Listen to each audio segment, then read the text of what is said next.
Hello there, everybody. As always, if you haven't been paying attention to the live broadcasts and you haven't been paying attention on a Sunday, then you won't know what on earth is going on. Why on earth are we sending out notifications that we are live on a Thursday?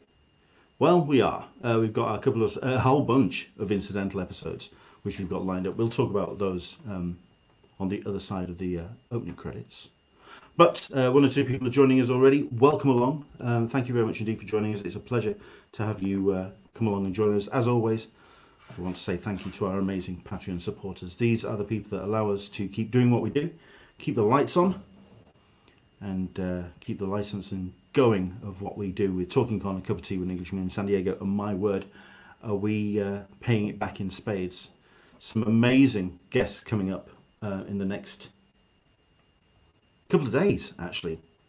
I know that it said in the poll that I put out, would you be okay if we wanted this twice a week still, or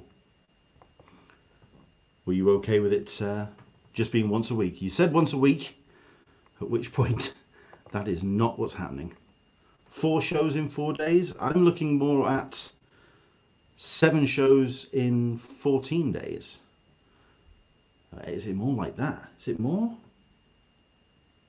Maybe 8. I don't know. We've got a few. We'll talk about those in a second. But just letting everyone get settled, as always. I would say jump in with any comments and questions, but this one's going to be a bit of a tight ship. But we'll explain as we go. Right. I think Scott is here. Hey. But hey there. How are you? I've got opening credits and everything. I wasn't expecting you so soon, but there we go. Well, tell you what, we'll welcome everyone along. This is Talking Con, a cup of tea with an Englishman in San Diego. It's a pleasure to have you here. This is one of our incidental episodes.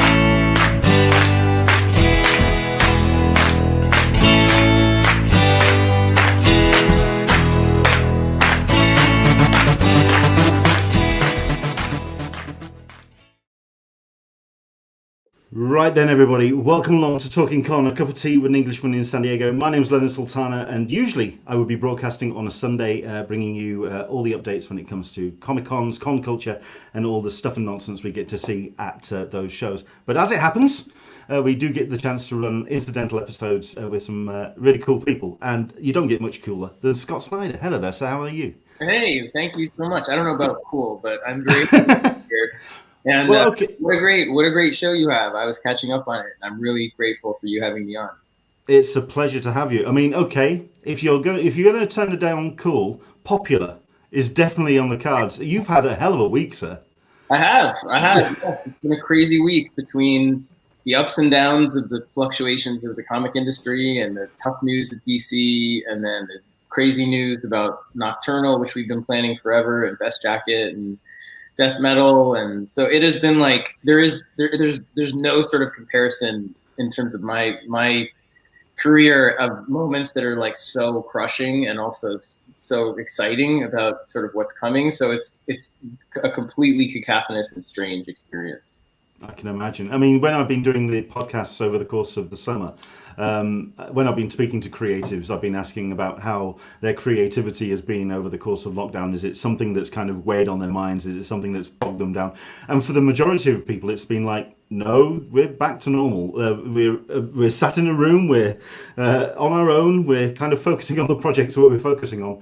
And you've been working on this, like you say, for some time. Just to quickly introduce the project that we're talking about in this particular interview. Nocturnal is a book that, in an ideal world, we would have seen ash cans of circulating around the likes of New York Comic Con and Thought Bubble, perhaps. It tells the tale of an Earth plunged into eternal night, with any members of the population of humans and animals caught in the darkness for a prolonged period, becoming fierce and violent shades of themselves. The survivors of the landscape are shuttled from one oasis of artificial light to another by ferrymen, one of which we are introduced in this story by Val Riggs, transporting people and their belongings in her heavily armed and well-lit 18-wheeler. I've been describing this to people as Pitch Black meets I Am Legend meets Max Fury Road. There's a whole bunch of influences there. Yeah, I should hire you for PR, man. That was fantastic. Yeah, it was better than I've done. So, yeah, I mean, the series is tremendous fun. It's personal to me just because it's been in my head a long time as one that's, it's one of those very simple, bombastic, high concept kind of ideas that you can wind up making a lot more sort of mythology out of and make more layered and nuanced as you go, but has that, like Undiscovered Country or American Vampire, it's got that kind of, giant propulsive engine from the beginning that says, guess what? It's about this, like Walking Dead, just get you in the door. And it is high octane, and it is quite kinetic as a series, but ultimately, it really is based around this moment, and it's about not just sort of specific and acute fears that I had as a kid and that I see in my own kids about the dark and kind of what's out there, but it's much more about this cataclysm kind of befalling Earth and it being something that's wildly uncertain. Its origin, its nature, whether it's supernatural, whether it's cosmic, whether it's biblical reckonings, the ninth plague in the Old Testament, darkness, the idea that no one knows its nature and we're plunged into this kind of new normalcy is something that I feel I see in my own kids. The fact that COVID has shut things down to such a degree that they're unsure of, what the future holds in all kinds of ways. And politically, we're at this huge crossroads and everything is so divisive and we have such ugly leaders in so many ways that it's really just one of those moments that feels like everything's up for grabs. And so this book reflects that, but it's also the same way Undiscovered Country is kind of, a mile a minute dinosaur, in Pennsylvania where there's dinosaur robots. Like this is that kind of a book where it barely gives you a moment to breathe between trying to survive along these deadly and unlit roads. So it's a lot of fun. And Tony I couldn't ask for a better partner. I mean, he and I have been friends since I kind of went to him terrified when they put me on Batman at the beginning of the New 52, and he was on Batman and asked us to switch, and we had become sort of friendly before that. And he was just a great buddy at that time, kind of calming me down, and we've been circling each other ever since about trying to find something to work on that would speak to his skill set. And I think his art is so muscular and so epic and widescreen, and at the same time his design work, his world building, his acting is really superlative. So this one I told it to him about a year and a half ago and he just took to it right away. So I feel great about him, and Tomeo being the colorist on the actual series. It's been great. And so with the campaign, I've never run a Kickstarter before. It's very eye-opening and it's fascinating. It's a whole other beast altogether, and a different calculus. But the thing that we wanted to do was twofold. On the one hand, from an emotional and a kind of just a personal or experiential level, we wanted to give something to fans or offer something that would be connective and collectible, and something that was intimate. And so the whole campaign is designed around that idea. The main two tiers are two different versions of the same book. It's a black and white, unlettered art and script book. So it's got my script, Tony's art, it's got the designs. It's going to have all kinds of extras now that the campaign funded. But it's something that I don't really give away my scripts. Tony doesn't show his black and white line work very much. Inked, so the idea of doing something that allows you into the process, we want you to feel part of the collaborative effort, part of the team. And then there's a hardcover version of it for about $20 more that's signed by both of us. And that's really it. That's the campaign. There are other things that allow you to connect to us in different ways. So you can take a class with me, for example. You can get drawn by Tony into the book. He's going to do live. But the primary idea is that by paying at any level, whether you even just back for a few bucks, it gives you access to all the kind of Q&A stuff we're going to do, the craft videos, just stuff that lets you in and be part of the book. We're not trying to sell a lot of bells and whistles or that stuff. So that's the fun part. I mean, the pragmatic aspect of it is that we wanted to try a new business model where essentially we're creating kind of a financial safety net, like a lockbox for the book that allows us to continue production no matter what. I mean, I started this label privately that I'm doing now, Best Jackett. Jackett is a portmanteau of my sons, Jack and Emmett, and we have a third now, Quinn, but he came along too late. He's going to hold you to that, man. I know. I thought about making it Jackett with a Q, and it was just getting too weird. It already has two T's, and it's like no one would know how to pronounce it. And so, but ultimately, what we're trying to do with it is I had a bunch of books in production already with some artists you've seen me work with before, and then some artists that are brand new. And when COVID hit and shut indie publishing down and shut retailers down, there was just no way to fund those books privately. I know, I was on Batman a long time. Comics has been extremely good to me, but I can't afford to pay for like a line of books, with artists on my own. And so, all I could say is let's find work elsewhere. Let's find you work elsewhere. And so this time around, the goal, and luckily, not only have things come back, but I was able to, use some of the option money from Undiscovered Country and get everything back up and running without this campaign. But the idea of the campaign is to say the book is already committed to publishers, so it's coming out at Image in February or so. So it's not something that bypasses or circumvents retailers. It's for retailers.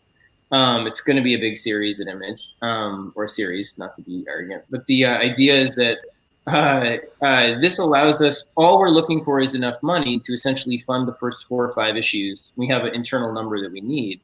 For Tony, for Tomeo, the colorist, for the letterer, Darren Bennett, for Will, the editor, I'm not taking anything. I'm not taking a page rate. I'm not taking a profit from the campaign.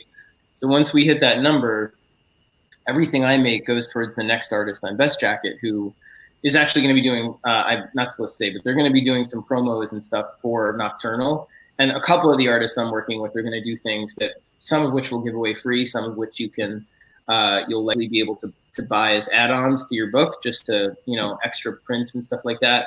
But you'll start to see the tenor of like the variety of people I'm working with at Best Jackett through that. So, we're excited. And then we have a retailer option so that retailers can really get the book, a different version of the book, not the same. It has a different cover. So it's not like we're offering the same things to retailers that we're offering to the Kickstarter backers, but it's a soft cover version with a different cover. And, we're offering it basically at cost, and they can, buy as many as they want, $300 and sell it themselves. And we don't make much off that, but we're giving 10% of those proceeds, whatever we make, to Bink anyway. Nice. So we're trying, we want it Best Jackett, and then I'll shut up because I feel like I just don't stop, right? It's like the Best Jackett for me, and I mean this. No one wants to hear from me. Well, no one wants to hear from me. They want to hear from you. I know that. Look, I'm happy to be the I don't know if you cursed on this. I was about to do that, so I apologize for too early in the morning. But I'm used to being that. I can be that bear. I'm a unicycle juggling this stuff, and I can go out there and PT Barnum but I promise, like, I really do feel like I've tried to build my career on the fact that I have not promoted books of my own or worked on projects that I haven't believed in, and I stand by the things that I've done. I've made mistakes. I'm certainly not like, there are things I would have done differently if circumstances were different for me. But ultimately, like, I'm fine going out there and being a clown in terms of trying to promote this stuff when I believe in it. And I believe in Best Jackett the whole name is meant to be, the idea of putting on your best jacket, your big boy jacket, and saying, I want to be a better writer, and work with people that are going to challenge me. And I want to be a better part of the community by being able to pay artists well, pay them, if I have enough, pay them where I don't have to recoup their page rate from the royalties of the book. So it's not in advance, it's actually just extra money.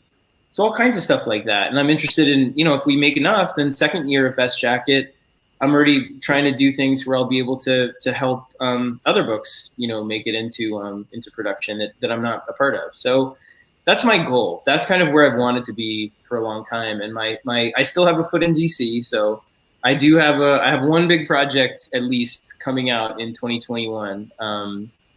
You'll kind of get a hint of it at the end of Death Metal.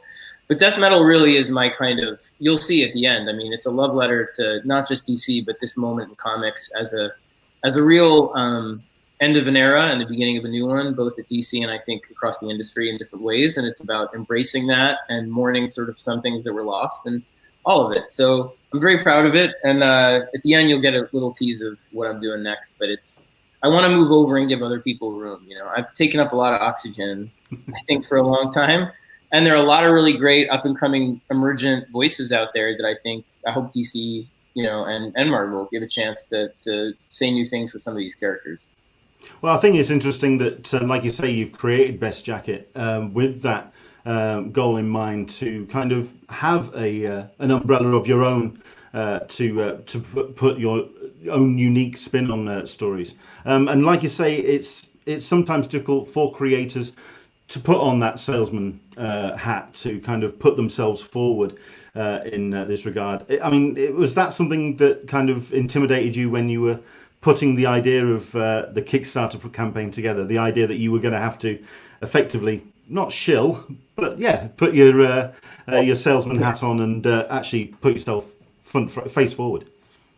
Not this time around, I think, because I love the book and Tony, and I believe in what we're doing because I feel it's being the model.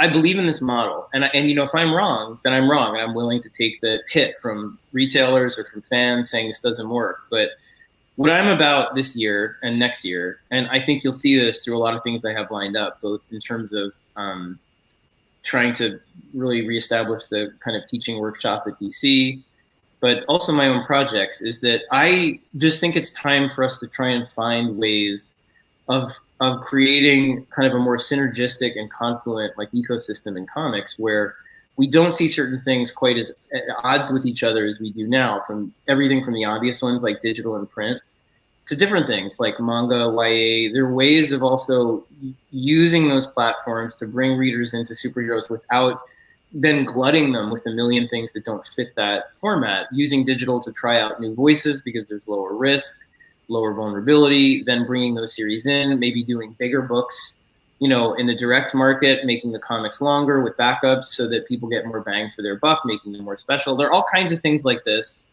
that I think can allow, I just think it's almost like there are a lot of changes that we should have started making 10 years ago that will help retailers, in my opinion, and will wind up giving them better product, more special product, and more focused product. And I think DC, has a really good eye on that. Marie does and Jim does, and them making digital something that really works in a special way for digital and that attracts the kinds of, readership that gravitate towards that, using the exciting explosion of kind of YA readership and manga readership as a place to explore different ways to approach our characters. Like our young adult stuff is doing great. All the kids' books, from Swamp Kid to Raven to Harley Quinn, Breaking Glass, the Mariko book, all of it. So not seeing those as siloed things that compete with each other or that address wildly different markets, but seeing it as an ecosystem that kind of works together and finding ways of bringing those things closer in unison. And for me, everything I'm trying, whether it's like a model like this that says retailers, we are not trying to work around you by just creating a product that we're giving to backers and that's it. This actually funds what we hope will be a long and healthy series for you and gives you a way in to some of the plans I have later on in terms of trying things like, Panel Syndicate again with Brian Bond, all kinds of stuff that I have lined up that I want to explore different avenues of and try and take some of the, like you said, the popularity or whatever that I've been able to grow over the years and draw attention to ways that I think our industry can strengthen all different bridges between fans and the material itself. So I know that sounds really abstract, but I have more kind of concretized plans in different little ways. And so that's what I believe, that it's a terrifying and really difficult moment. And it's a moment that, like, I wish we had moved faster a long time ago towards being a bit more aggressive and about, a little bit more visionary about ways of kind of fixing aspects of the industry, from speculator stuff to, all kinds of things. Like, there are 100 things on a list. But this moment is... Well, I mean, it says a lot about the fact that the industry did stop and change on a dime back in March, and this whole situation this year has shown that the industry does need to adapt and evolve and change, and it's great to see that DC are making changes, however drastic they may be. And I'm hoping this weekend with DC Fandom, we're going to find out more about what DC have got planned down the line for that kind of thing. But for yourself, and when it comes to Best Jacket, I'm really curious about that umbrella and the fact that we've got this project. I know you've got a second book that you've already got kind of noodling away. That's kind of got planned already. But is this going to be at home just for your writing, or do you see other writers coming under the title banner of Best Jacket? I 100% see other writers. I would love to be able to do that and give back and try and do it in a way that's generous. A lot of it depends on how these initial projects do. And with, this Kickstarter definitely exceeded all of our expectations pretty quickly. So I'm really thrilled. I mean, the truth is, like, even in uncertain times, I'd like to take some risks, financially, with being able to do those things. I need to create enough of a support system that I'm not, I'm not risking the money I need for my family and that kind of stuff as well. So what I'm trying to do is really be shrewd about creating enough of a kind of a lockbox through campaigns like this. Like, I don't just have one book lined up. I shouldn't be talking about it, but I have about 6 or 7 books in different stages of production right now with different artists. And the way that we've been working is that they've been just doing it on the side of work that they've been doing at DC or Marvel or everywhere, because they're from all over. Because I can only really, the ones that I know, have less work or are emergent, for me, I'm trying right now to make sure that the money I'm getting can go directly to them, and it will. I'm pretty safe with that right now. But my goal now is I have some funding coming in from things like Undiscovered Country, and I'm able to keep people working pretty steadily.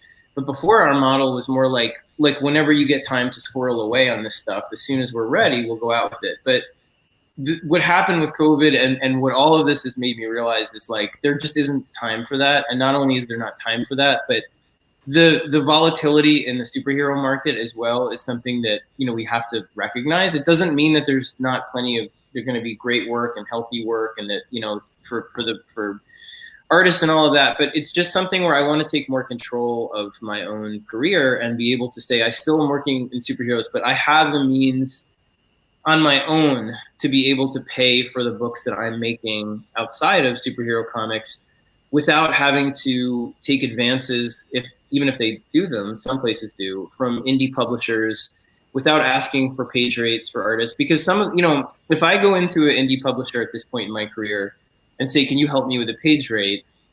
A lot of the time they'll say yes, and that's great. That means that I can could I fund the books that I'm doing right now without raising money myself?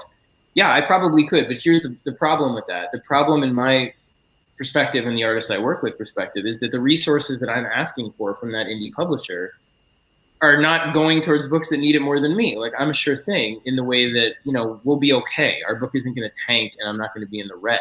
Worst case scenario, if the book doesn't do as well as we want, then we do 6 issues or 8 issues, then, move away from it if people aren't into it. But there are people who are banking on there being money in those indie publishers to help fund their very first book. And I don't want to be a drain on that at all. Like, if I come into a small publisher and I'm like, hey, can I have a page rate for me and, a superstar artist to do our book? They're going to prioritize that for their, just because it brings sales, not for any reason I'm think so high of myself. It's just facts. So that's part of it too. And I'm trying to be as transparent as possible with you, man, about this is not like PR stuff. This is more just like, I don't know if I'm right or wrong, but I believe in what we're trying, and I'm trying to do it in a way that, I can feel good about at the end of the day, and not feel like, just feel like I'm keeping in mind other people in comics and trying to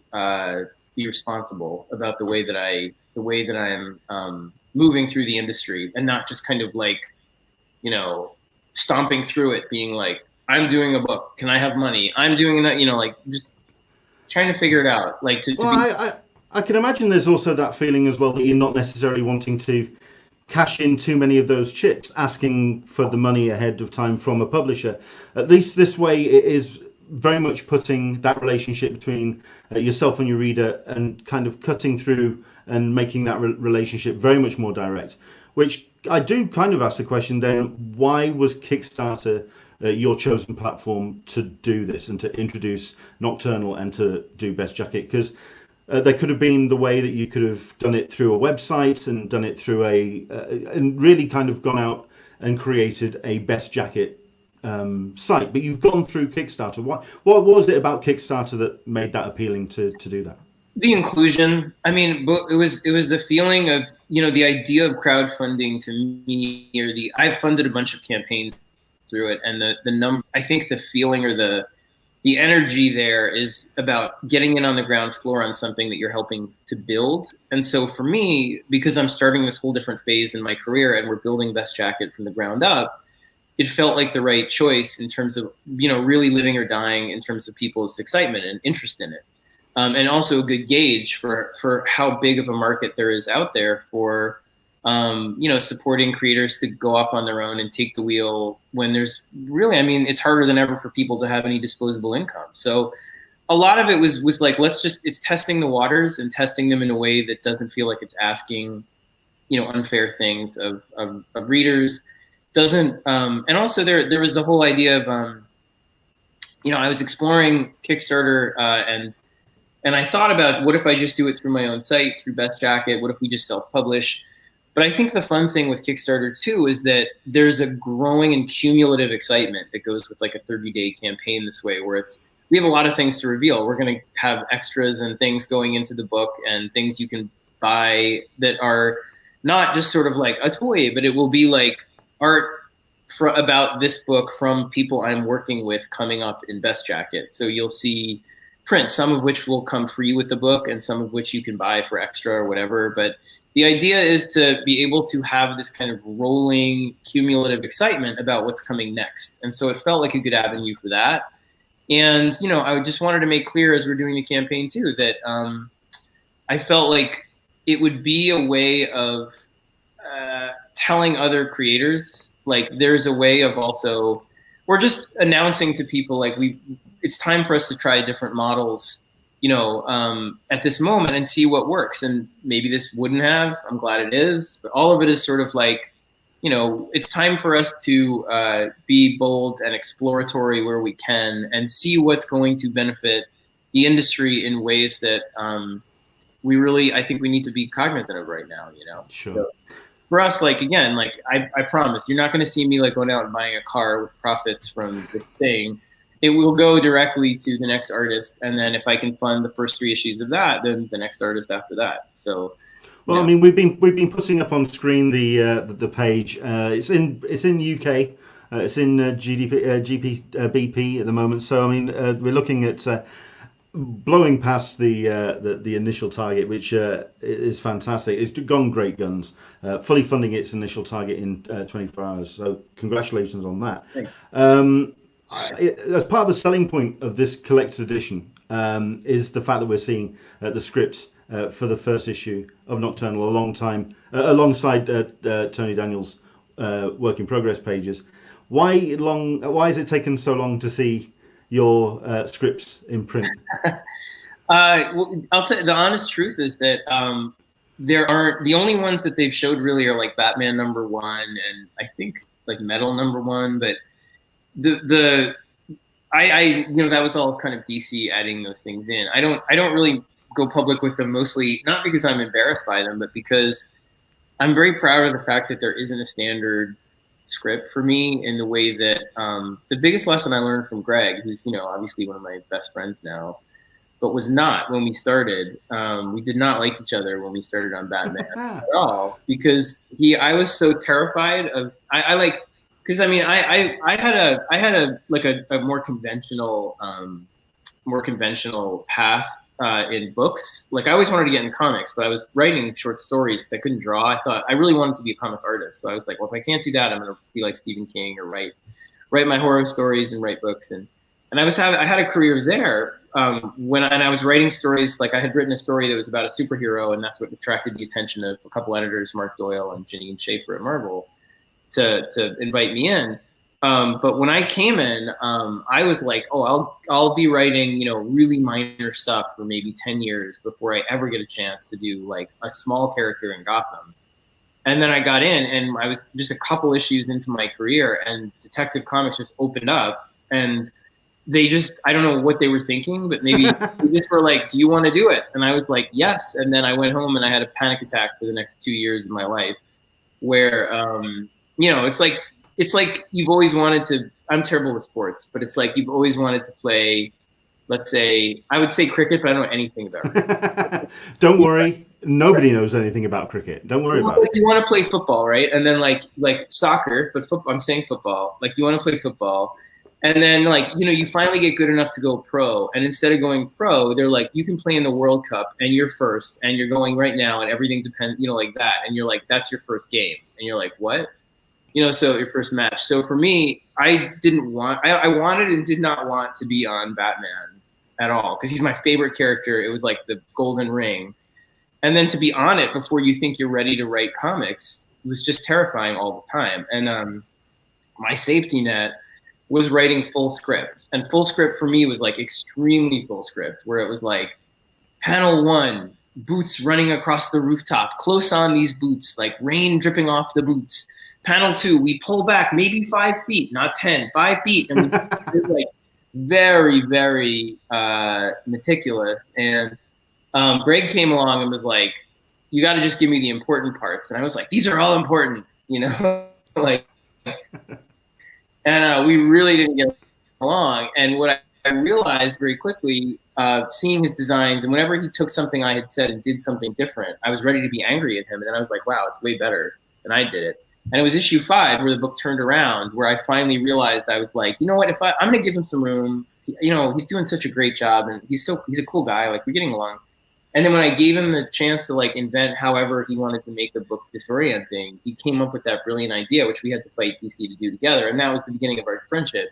And so the biggest lesson I think he taught me early on, and he's taught me many like since about everything, like life and craft and all of it. You know, he's a great big brother.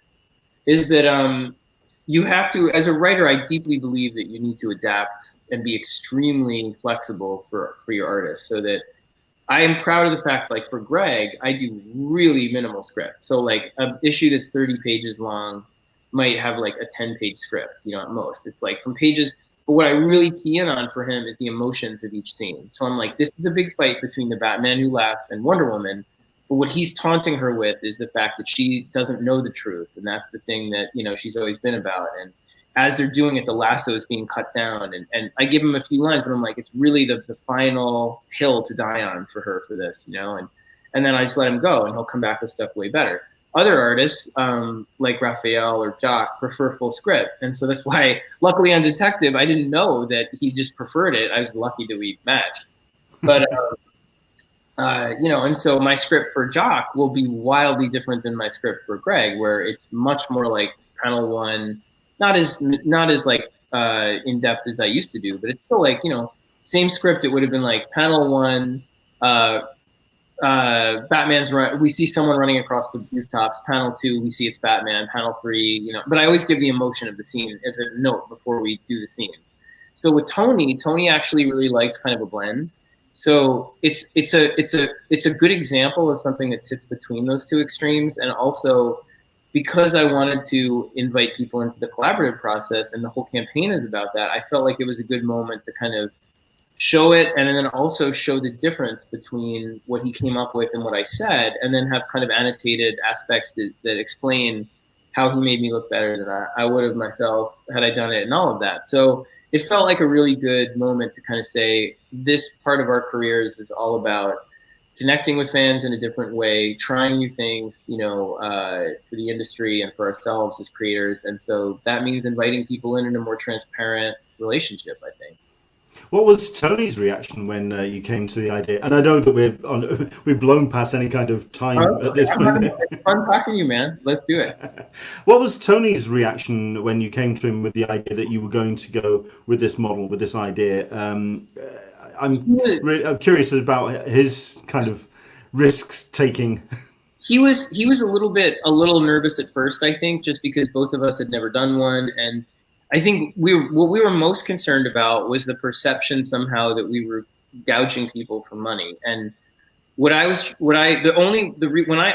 of it, the reason that we approached it, and we approached it back in, it was around like January or February when COVID was in the air, but wasn't. And I remember saying to him, like, there's a good chance that we're going to wind up having to take a big time off with this, because if we don't have, if we don't have an advance from the publisher secured, without that, Tony makes a good living off of this for his family. He's got daughters, and it's a real income for him, like, in his family. So he can't just take months off drawing for free. And so when I went back to him, I'm like, look, man, there's a way of doing it if we're just honest about it and we're just clear, like, and we're offering something that isn't gimmicky. That's like, look, this is it. It's not necessary. It doesn't take away from retailers, because we had a big discussion about whether we do it in color, whether we do it lettered, whether we could have just done the first issue lettered, colored, signed, whatever. Yeah. But all of it, every aspect of it, we tried really hard to create something that would not compete with the retail aspect of it and with the series itself, but give people an extra window into it and get them excited, and say it's all optional. Like, if you don't want to buy this, you can buy the series when it comes out in Image. That's totally fine. We have enough now that it's guaranteed that it will come out, so there's no pressure. But it gives us, I said, like, let's give them a way to connect with us, because I miss conventions, man. It was hard watching your intro and seeing San Diego, as much as I bitch about San Diego, because it's San Diego and it's a lot. My favorite part has always been being able to reconnect with fans and hang out with friends, like creators, and that part I really miss. The part I don't miss, the part that I complain about, is all just logistics. You know what I mean? Where it's like, a lot of us, we have a lot of obligations at those cons that are business obligations, where it's like, can you go meet with the person that does our Amazon stuff, or can you meet with the person that do a PR stuff? For that stuff is hard, because it's a great life, don't get me wrong, but I mean, like, you don't look forward to that because it's like crossing San Diego multiple times in the crowds. But that's I when we talk about San Diego, indeed, all the big conventions on this show, which at the end of the day it's about convention culture. I think people sometimes forget that it is a trade show. It's a trade convention. There's work and business to be done on the other side of the table, and I can imagine. Yeah, you are pulled from pillar to post over those 4 days. I'll send you my schedule from last year. I think I posted the public one and then hinted at the public one is like, you're busy. It's like you're signing and you're unpacking that. But the private one, that's the stuff that that's conventions like San Diego. I look forward to it because it's such a beast in the fun way, and you get to see people from overseas that don't go to smaller cons. But it's the other work is the work of like the in between stuff. Like, it's like, going and making sure that you signed the special edition for Barnes and Noble that they're doing a promo for, or doing a quick video for the publicity arm of DC app, or doing those things. Like, and I believe in all those things. It's not like I'm not proud to be a part, but it's one of those things where it's like, every minute is scripted while you're there, from like 9 a.m. till 10 at night. So, it's welcome to our world. I wouldn't trade it for anything, and I would happily go back this year and do it. But it's more, I think, my complaints, or the things that I would talk to people about, it's not the fans, it's the creators. Like, I wasn't prepared for that, because again, for me, like, all of my career has been this big learning curve, and I really feel like the first couple of years I was looking to get fired in a lot of ways, where I was just like, I loved what I was doing so much, and I believed in those stories so much, and I loved Greg and Jock and everybody. But the pressure was for me, like I really wasn't like healthy at home. You know, I was just like just full of anxiety and panic and depression about just imposter syndrome of all kinds. And you know, cons for me were the peak of that. So I really had trouble with them because going in front of a crowd and pretending that I had like deserved what I had or something was extremely uncomfortable. So I had a lot of difficulty with cons in San Diego the first years where, you know, I would drink too much or I'd be like, you know, the only people I ever like fought with and like got into arguments or embarrassed myself in front of were my bosses, really. So I had a habit of doing that, which is I would never recommend. But you know, I got a bit of a reputation, I think, the first couple of years for being a problem and that stuff. And you know, over the years, I find it was really Greg that helped me calm down and be like, look, we're just horse blinders. You know, it was like forget all of it, forget the pressure. And I would be like, Greg, there are 100,000 people reading this book. You know what that means? That's like 3 Yankee stadiums, like piled on top of each other. And I'm like reading it to them from the mound on a microphone. And when I like, what if I read a bad page and it's like 3 stadiums worth of people being like, boo, you know? And he was like, get out of your head. Just we're a team, we're friends. Don't worry about it. And so cons, I love cons now, and especially the small ones, especially, you know, overseas ones are wonderful too. But those big ones like San Diego and New York, those first years were very hard. I had some, you know, experiences where I was definitely embarrassing myself in terms of like, you know, just not being prepared for, or not wanting it, not wanting the pressure. And I'm very proud of like my relationship with fans and my peers generally. Like but when my bosses, you know, I definitely like, I had some bad moments. I'll tell you one, why not, right? We're talking conventions. It was like my second year on Batman, and we were at New York Comic Con, and we were at the party for DC Comics, and I was with my wife, and we were like, it was like this nice, you know, private DC event, and Dan DiDio was there, and I was very upset with Dan DiDio because he had promised certain things and then he was now saying we couldn't do them on the book, and like legitimately angry, you know, about stuff, but I was like just very upset, and I was just like, my wife was just like, this isn't the place. Like you're at a party with like your whole company around, and I was like, I need an answer from him, and and I was just like, Dan, you know, like I don't understand, blah blah blah blah blah, and he was like, you know, like this, and I was like, no, it's important that, you know, like blah blah blah, and Will Dennis, who's my editor now he was the head of Vertigo, and now he's my partner on Best Jacket, was just like, come on, man, let's get out of here. You know, screw this, like whatever. And so we left, and we went to the Marvel party to like just get away and be like, I want to see Janine, who's the other person who, you know, I've worked with. And by the time we went maybe 8 blocks, I think it was, like 8 blocks, right? When I got to the Marvel party and walked in, everyone was like, did you just get into a physical fight with Dan DiDio? Whoa. What?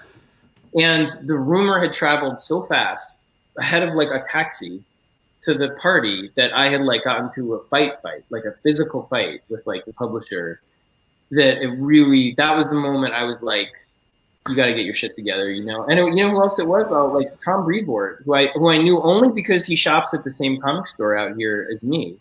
And I met him before I broke in, and he was always kind to me, and then we became friendly when I first broke in. Actually called me and was like, listen, man, I have no horse in this race, but I'm telling you this because I think you have a future with this. Like, you need to chill out. Like, you need to, you know, you're getting a reputation for being really, you know, really volatile with stuff. And that was the turning. This was a long time ago. This was like 2012, 2013. So it's been many years of, you know, trying to be a lot better about it. But yeah, so conventions for me were very love-hate for a long time at the beginning, and now I feel a lot better about them, and I love them, look forward to them. But San Diego in particular and New York were tough ones because there's such pressure. Those, you know. I think, yeah. I mean, that amount of people, that spotlight. I mean, like you say, the sheer the weight of not only anticipation but just people watching what you're doing when you think you're not being watched. I can imagine that's problematic. But I mean, I remember meeting you at Thought Bubble in Leeds, I love and people. and I don't know if you remember, because I pulled you from, you were walking down one of the aisles, and I actually pulled you back to meet one of the artists, and I think you took one of his books at the time, and I think it was really cool that you were stepping away from your table and you were making the rounds, and you were making time to actually explore and discover arts and other creators for yourself. I thought that was a good opportunity for you to do that. I thought that was cool. I appreciate that. I miss that con a lot. Lisa is a good friend, and I really hope to go back soon. So, and we'll be, Lisa's somebody I'm working closely with too going forward. So, I love her. She's great, and that con is just absolutely like the pinnacle of what cons should be. But yeah, I think also like it's a chance. That's the fun of it, is like it's a chance to explore and discover new books and creators and all of it, So I there's definitely the aspect of, I miss conventions tremendously right now. So part of the campaign is about that idea of trying to give you something personalized and to reach out and be, open with things that we haven't been in the past. So. Cool. I'll let you get off. We've got a couple of questions, if that's okay, just to kind of sure. to book in this. Will murder me if I don't go help with the baby in 15 minutes. So I have maybe give me 5 more minutes, and then I can have 10-minute buffer to go in there. No worries. Well, in that case, we'll get a couple of comments. We've got this from Into the Blue Mister. Met Scott at Thought Bubble a few years ago as well. Yeah, it would be the same con that I was at. How did he find that con compared to the heavy hitters in the States? I think we've pretty much talked about that. I mean, it is. We're missing it huge here in the UK as well. Leeds, I love Leeds. We got to explore all over. We spent a couple extra days both years to explore in London and Leeds, and we went over to Ireland once. It was just a blast. I missed the off bubble. The cons that are focused on the creators and the relationship to the fans and comics in particular like that, and celebrate the art in particular, like especially overseas where you see that those are my favorites. Cool. And Jamie and Kieran throw a good party. I've yet to attend one because I was going to be going to New York Comic Con when they were doing their final wrap up for WICDIV, and it was the big blowout party where everyone I think there was stories of nefarious things happening underneath tables and stuff, and and I ended up not being able to go. It was absolutely gutting, but there we go. Solicitor Smeg, for a new writer, paying an artist can be debilitating. Are there any methods of finding an artist without having to put up hundreds of dollars just to pitch a comic? That's a big question. That's a great question. I mean, that's what we're looking at now. I mean, I think the best thing that you can do when you approach an artist, and this goes back to what I was saying about scripting, is that make them a co-creator, make them a partner. Even if you retain the rights to what you do with the property, the intellectual property when you go to film or television, and you have that final say, there's a way, even if it's your idea, there's a way of bringing them in so they feel like a partner. And when they're that invested, you're both working essentially on it for no money, you know what I mean? And trying to do it together. And there's a camaraderie that forms there. That's like the base level of what I'd say to do. But really, I mean, you got to be creative in terms of this. You don't have to use Kickstarter, which takes a percentage. You can always put pages up, commission pages from the artist in terms of selling stuff online. If they have any following, just try it. The best advice I can give is connect directly with your fans, to try and get excitement and money for a book that you're doing yourself. Sure. I mean, I think for myself, the big appeal of what you do is that while it is your name on the book, it's never just a Scott Snyder book. It's a real connection between yourself and your other creators. I mean, my personal favorite book of yours, I've got the big oversized black and white version over there of issue 1, is Witches, and what you did with Jock, and it is a real collaboration, and you feel that in the books you do. Yeah, he's one of my best friends. I mean, he's the artist that took a chance on me when he was the star and I was nobody. So I mean, for Detective, so I'll always be grateful to him. Into the Blue Mister followed up his comment. Everyone raves quite rightly about Scott's run on the New 52, but for me, Witches is his finest and creepiest work. It also helps. I'm a big fan of Jock. Likewise, same here. You cannot be a fan of Jock. He's an amazing person, amazing artist. can we expect any more witches down the line? Yeah, Is I mean, that on the we're way? actually, I don't know how if I'm allowed to say it yet, but like we're involved in the television show of it right now. So Jock and I are literally like this week, like tomorrow on this big, I'm writing it and he's the art director of it. So Wow. we're absolutely going back to it. We're just, he's finishing up a project with Jeff Lemire, which again, I don't know how much I'm supposed to say that, but that's the truth. And then that should be done in the next couple of months, and then we'll go back to Witches as we're working on it here for television. Cool. And you've got yeah, people just loving the work that you've been doing. I think recently as well. Not necessarily. I mean, the Batman stuff has just been outstanding, but I mean, yeah, the stuff that you've definitely had a real personal connection to. I mean, you said that straight off the gate. Out the gate with Undiscovered Country, those first 2 pages when you did the introduction, you set the stall about what you were wanting to do with that book. I mean, I think it that shows that connection with yourself and with the story.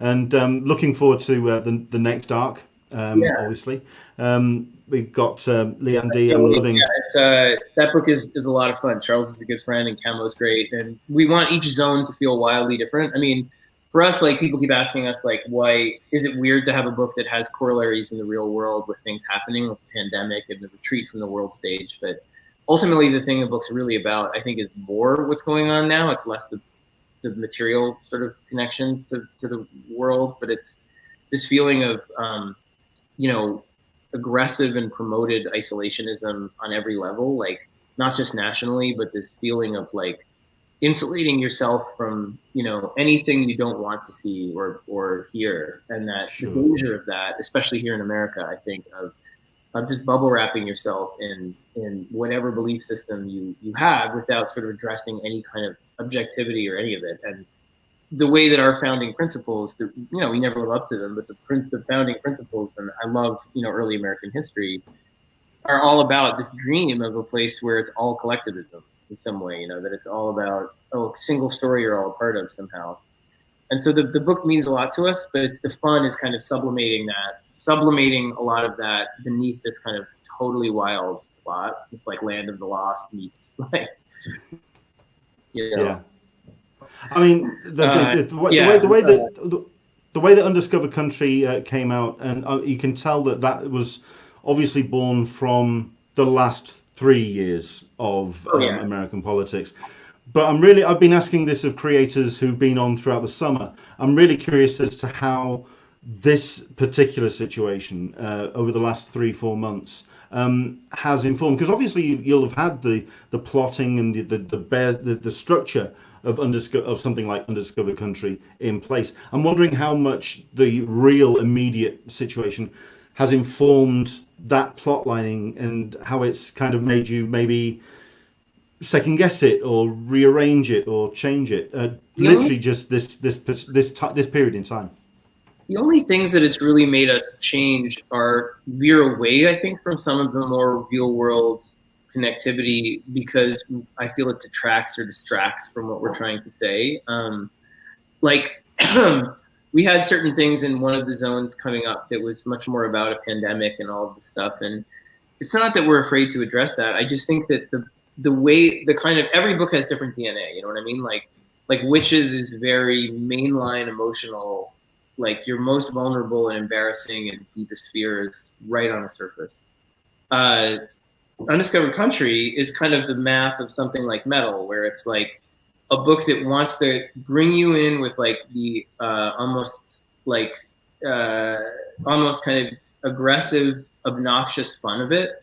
And then once you're inside of it, you start to realize it's about a lot more than you thought. So those kinds of, I think, and maybe I'm wrong, but those kinds of immediate like speed bumps where you would hit something and be like, oh, that's happening right now in the world, right? Like it takes you out of it, and it's not for escapism. It's the opposite. It's kind of a different delivery system in my opinion, where nothing I've written I've ever considered to be escapism. I think the idea of escapism is sort of ridiculous. Because if it resonates with anybody, it's about something that matters. But what I like to do is really take my fears or what I'm thinking about at that moment in the world and decide based on the medium or the characters I'm using or the story or the book, how deeply to translate that into kind of the lexicon of comic book lunacy, or leave it closer to the surface. And Undiscovered Country is one where it's quite varied and just allows the characters and the story to kind of,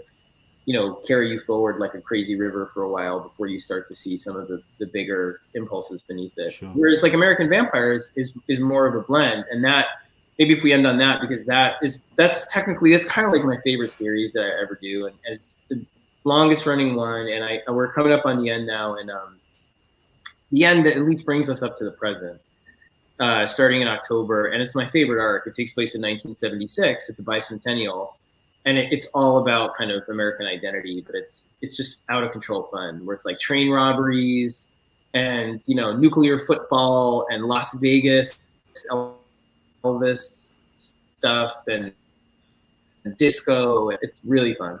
There's a disco floor that kills vampires that they don't realize that it has like solar lights instead of like regular lights, and they're dancing on it. It's very fun. All kinds of crazy stuff. I really love that series. I hope people come back to it. It has everybody in it. Big 10-issue arc. I'm sold. You said disco already. Sorry, I'm down on disco. That's really cool. I'm really also really curious to see when it comes out how Nocturnal is going to, like you say. I kind of gave that pitch at the beginning, and I said that the mashup of various styles to come forward. But I'm really curious to see how you bring, like you say, contemporary ideas and the various levels to the fore with Nocturnal. I'm really excited for it. I am a backer for the series. I'm looking forward to getting my copy. I just want to say thank you once again for coming on. I really appreciate your time. Once again, let's put it up on the screen and let's show everybody this incredible project, and invite everyone to go by and check it out. Kickstarter.com/project Scott Snyder. It is the Scott Snyder and Tony Daniels Nocturnal 1 Collector's Edition. Scott, it's been an absolute pleasure. Thank you so much indeed for coming on. It's great. It's great seeing you again. Hopefully we'll get to see each other in person sometime soon. I'd be happy to come on anytime. I would love to have you back. Of course we would. In fact, we'd love to have you back when Nocturnal perhaps is up and running, and we'll see what people's reactions would be. Let's do it. It'll be fun. Excellent stuff. All right, Scott, I'll see you later. Take care. Thank you very much indeed, sir. So there you go. It is an amazing looking book. Tony Daniels is looking like he's doing career best stuff. And thank you very much indeed for Scott for talking to us about it. Do go check it out. It's up there on the screen. It is well worth checking out. We covered it in the interview. I'm really curious about the model that he's chosen, but it's, I think, a really good way of connecting with an audience. And like he says, that community that Kickstarter gives you really does allow you to bring that to the fore. Very, very cool. Right, thank you very much indeed for joining us. We were expecting this to be a slightly shorter episode, but we got ourselves a nice long chat with Scott Snyder, and it's the start of a run of really great conversations we've got coming up. These are the ones that we've got coming up on Sundays. More to talk about in a second, but we will be having a chat starting with our first Sunday interview. Derek Robertson is going to be joining us. This is the artist, of course, behind Transmetropolitan. He's riding high on The Boys at the moment. Obviously, that's in the forefront with season 2 on the way. Really looking forward to talking to Derek, if anything, because if I've got it here, I've got some artwork that he has done for a Kickstarter which I've backed called Quarantine, which I'm really interested to hearing and talking. Oh, there you did the cover. There you go. That's the cover for Quarantine. So looking forward to talking to Derek. That's this Sunday, the 23rd of August. Sunday 30th, we're going to be talking to James Tynan 4th. So very much getting back into the Batman conversation. But he's got plenty of stuff to talk about at the moment. He is very much a man of the moment. Really looking forward to talking to James. Cullen Bunn on Sunday the 6th of September. We've got on Sunday the 13th of September, Julie Tate, who's the director of Lakes Festival, talking about the challenges of making an event like Lakes, which is very much like an Anglais, a city-wide festival, into a virtual event. How is that possible. So we're going to be talking about that. But and then on Sunday, the 20th of September, we're going to be talking to the creative team behind That Texas Blood, which is from Image Comics, Chris Condon and Jacob Phillips. An amazing cowboy noir, very much worthwhile checking out. However, talking about those, but we've got ourselves some incidental episodes, and my word, they've come out of the woodwork. Scott's chat there, talking about Best Jacket, but tomorrow we're going to be talking to the editor of a book which is very, it sounds fascinating, to be fair. It's, let me get this right, Kai Krumbar is the editor. She's created a book called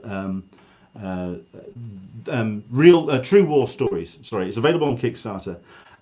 She is editing it with some amazing talent, and has pulled together this book, which is very much about the story of the military, being deployed overseas and coming back very much with your own personal story. It's a really interesting project. I'm looking forward to talking to her. That's going to be tomorrow at 10 a.m. Pacific, 1 p.m. Eastern, 6 p.m. GMT. Then we have ourselves, let me just bring up my calendar, because I told you, we've got ourselves a list of people. Yes, on Saturday, 10 a.m. Pacific, 1 p.m. Eastern, 6 p.m. GMT, I've been invited to do this. John McCrae is somebody we've had on the show before. He's got his Kickstarter, Mighty World of John McCrae, on the way. And we have been asked to host a live draw, basically for his 40,000 stretch goal tier. He's going to be producing a original signed print for people as a reward. We're going to have that piece of work drawn live on an incidental episode on Saturday, 10 a.m. Pacific, 1 p.m. Eastern, 6 p.m. GMT, with John McCrae. That's going to be a really cool episode. We can talk about the Kickstarter, we can talk about his career, but I think that one is going to be about his process. It's going to be about how he actually creates work. So really, really cool. Then on the 26th, which is the Tuesday, let me just get my dates right, because I want to make sure I've got this right. No, sorry, on the Wednesday, sorry. We're going to have a big episode. This is Jeff Trexler. He is the gentleman who we've been mutuals on Twitter for a while. He's a lawyer. He's I think it's IP law that he specializes in. He knows his comics. He knows the comic creators. He knows the landscape. He is now currently and very recently been put into the position of the interim director of the Comic Book Legal Defense Fund, a organization which has done a lot of good, but has obviously been marred by some very disturbing recent revelations about some of the upper tier management of the organization. There are going to be a number of people that feel that the CBLDF should be taken down, dismantled, and left in the space for other organizations to do good. But at the end of the day, you can't deny the good that an organization like CBLDF does, and neither does Jeff. He sees a future for the organization. We're going to be talking to him about that. We're going to be talking about recompenses.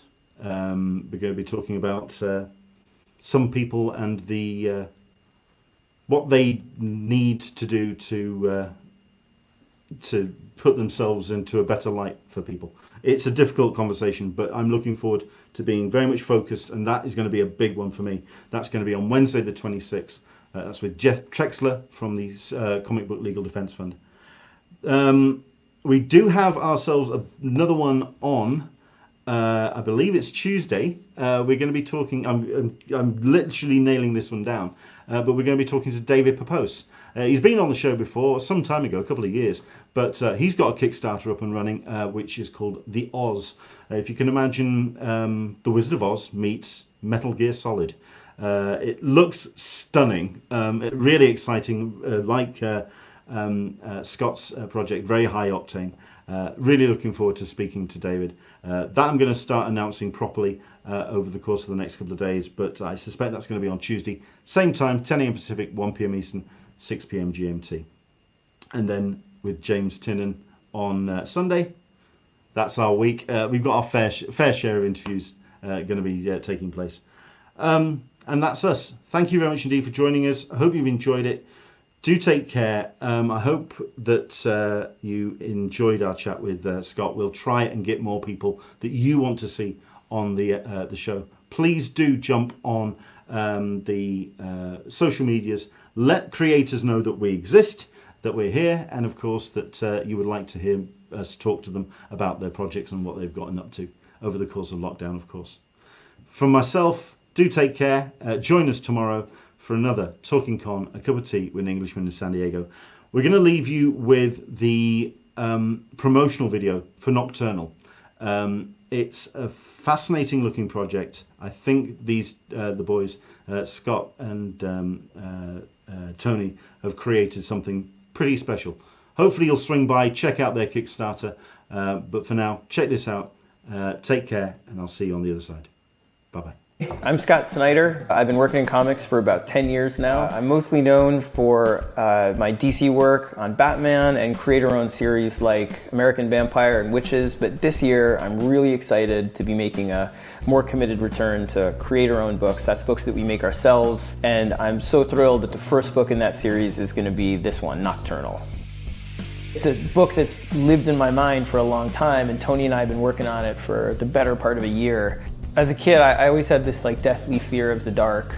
And then when I saw my own kid kind of going through the same thing, the idea just hit me one night. I was like, what about a world just plunged into an eternal night, into darkness, and a darkness that's even scarier because it changes anything that stays in it too long into a shade, a monstrous kind of twisted form. So our main character in the series, her name is Valentina Val Riggs, and she's a ferryman in this world, which means she hauls people from town to town, these lit up outposts, and driving along these deadly shade-infested dark roads. And as a kid, she had terrible cataracts, so she had really bad vision. She almost lived in darkness. And so she had surgery to correct it when she was a girl, but she is now kind of using those skills she learned as a child to navigate this crazy nighttime that everyone's stuck in. And she's really badass. She drives this 18-wheeler, and it's all armed with weaponized lights and all kinds of stuff. So it's a lot of fun. It's a big, high-octane thriller, and she's the perfect character to helm it. Hi everyone, I'm Tony Daniel. Scott Snyder and I have created a new comic book. It's, I think, my best work ever, and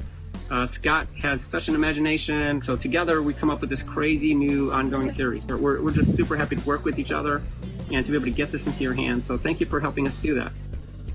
We really wanted this campaign to be all about connection. I miss connections with fans on every level. This campaign is really designed to allow us to reconnect with our fans at a time when real life circumstances are just driving us all apart. These editions of the book, they're really special because it's just art and script, so there won't be those balloons. It's not lettered. They're black and white, so you get to see Tony's amazing pencils and inks. You'll see my words in the script, and sometimes the descriptions of what's happening will be different than what you actually see. All of that is what this book is about. It's about seeing how something like this gets made and feeling a part of it. The different tiers are essentially, we'll have a soft cover, unsigned black and white version that's script and art, and then we'll have a hardcover version for not much more than that that's signed. Every tier is meant to give you access to us. We're doing a lot of videos about how we make the book, about Tony's process for designs. I'm going to do a class about first issues. So Nocturnal is coming out as a monthly series from Image. It's going to start in early 2021. These special editions through Kickstarter will ship before that for backers. So this is going to be the very first book from Best Jackett. My pledge to backers, honestly, is that I'm not taking any profit from this campaign. My whole goal with this is to be able to fund more books. And at the end of the day, we just wanted to say thank you. Whether you back the campaign or not, please hear from me and Tony and Tomeo and everybody on the team that we know it's a hard time in comics. It's a crazy time all around. But the fact that you still support comics in general means the world to us. So best fans in the world, thank you again.